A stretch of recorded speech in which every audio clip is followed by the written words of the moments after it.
ముఖ్యమంత్రి రేవంత్ రెడ్డి సవాల్ను స్వీకరించిన బీజేపీ నేతలు మూసి పరివాహక ప్రాంతాల్లోని బస్తీలలో బస చేయనున్నారు. ఈ రోజు సాయంత్రం 4 గంటల నుంచి రేపు ఉదయం 9 గంటల వరకు 20 మంది బీజేపీ ముఖ్య నేతలు వివిధ ప్రాంతాల్లో బస చేయనున్నారు. రాత్రి భోజనం, రాత్రి నిద్ర, మరుసటి రోజు అల్పాహారం అక్కడే చేయనున్నారు. మూసి పరివాహక ప్రాంతాల్లో ప్రజలతో ఉంటూ వారి సమస్యలు తెలుసుకుంటూ మరో ధైర్యం ఇవ్వనున్నారు. ఇక అంబర్పేటలోని తులసి రామ్నగర్లో కిషన్ రెడ్డి, ఓల్డ్ మలక్పేటలోని శాలివాహన నగర్లో కె లక్ష్మణ్, ఎల్బీ నగర్లోని గణేష్ నగర్లో ఈటల రాజేందర్ నగర్లోని హైదర్ షా కోటలో కొండ విశ్వేశ్వరరెడ్డి, అఫ్జల్గంజ్లోని రెసిడెన్షియల్ హౌసింగ్ బస్తీలో బీబీ పాటిల్ బస చేయనున్నారు.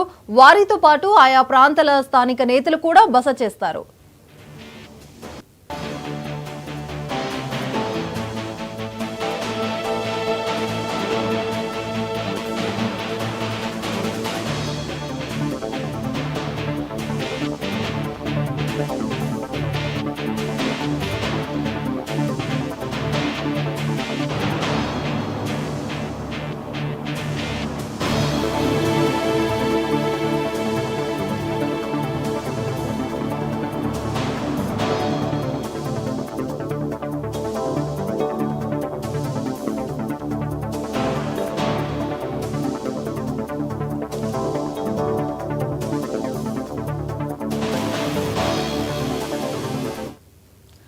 తెలంగాణ ముఖ్యమంత్రి రేవంత్ రెడ్డి సవాల్ను స్వీకరించిన బీజేపీ నేతలు మూసి పరివాహక ప్రాంతాల్లోని బస్తీలలో బస చేయనున్నారు.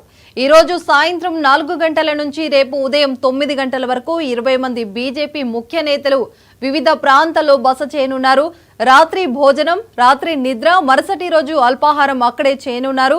మూసి పరివాహక ప్రాంతాల్లో ప్రజలతో ఉంటూ వారి సమస్యలు తెలుసుకుంటూ మనోధైర్యం ఇవ్వనున్నారు.